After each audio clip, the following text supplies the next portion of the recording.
Bonjour à tous, bienvenue pour une nouvelle vidéo Cabinet Landau Associés et on va répondre ensemble à une question.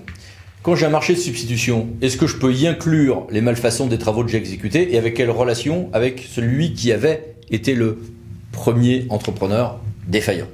Eh bien, regardons l'histoire d'une communauté de communes qui confie via un mandataire la réhabilitation de toute une série d'édifices, donc marché de travaux. J'ai des difficultés d'exécution, d'accord, classique. J'aboutis du coup à une résiliation avec un nouveau marché, avec un nouvel entrepreneur, classique. Et dans ce nouveau marché, je vais évidemment tenir compte des malfaçons du premier marché que je viens de résilier. Ok. Puis après, j'ai des décomptes généraux des deux marchés qui font état des soldes débiteurs importants à la charge de la première société et ça lui était notifié, d'accord. La société initiale conteste, fait un contentieux, très bien.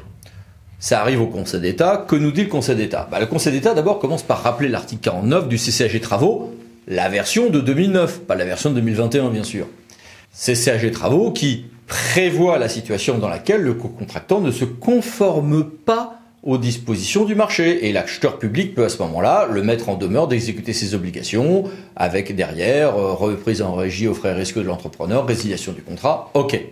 Le Conseil d'État nous rappelle aussi que l'acheteur public, bien sûr, peut à ce moment-là conclure un nouveau marché avec un autre opérateur, après publicité mise en concurrence, et que le pouvoir adjudicateur ne notifie le DGD, le décompte général du marché résilié, qu'après règlement définitif du nouveau marché. L'entrepreneur défaillant dispose néanmoins d'un droit de suivi de l'exécution. Bah oui, c'est lui qui paye. Et le Conseil d'État, du coup, en déduit, et c'est là que ça commence à devenir intéressant. La mise en œuvre de cette mesure coercitive n'a pas pour effet de rompre le lien contractuel entre le pouvoir adjudicateur et son co-contractant, en dépit du fait qu'il y a eu résiliation. Et il nous précise que l'acheteur public doit garantir au co-contractant résilié, défaillant, la possibilité de suivre cette exécution pour qu'il puisse sauvegarder ses intérêts. Encore une fois, c'est logique, c'est lui qui paye. Même si on sait que c'est compliqué en réalité sur le terrain derrière. Le juge va préciser que les termes de ce CCAG de 2009 ne s'appliquent pas pour la seule reprise des malfaçons que le titulaire du marché n'a pas remédié, mais l'entier chantier.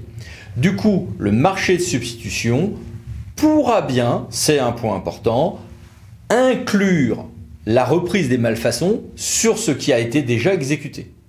Et du coup, l'article 49 du CCAG Travaux, version 2009, s'appliquera à l'ensemble des prestations du nouveau marché.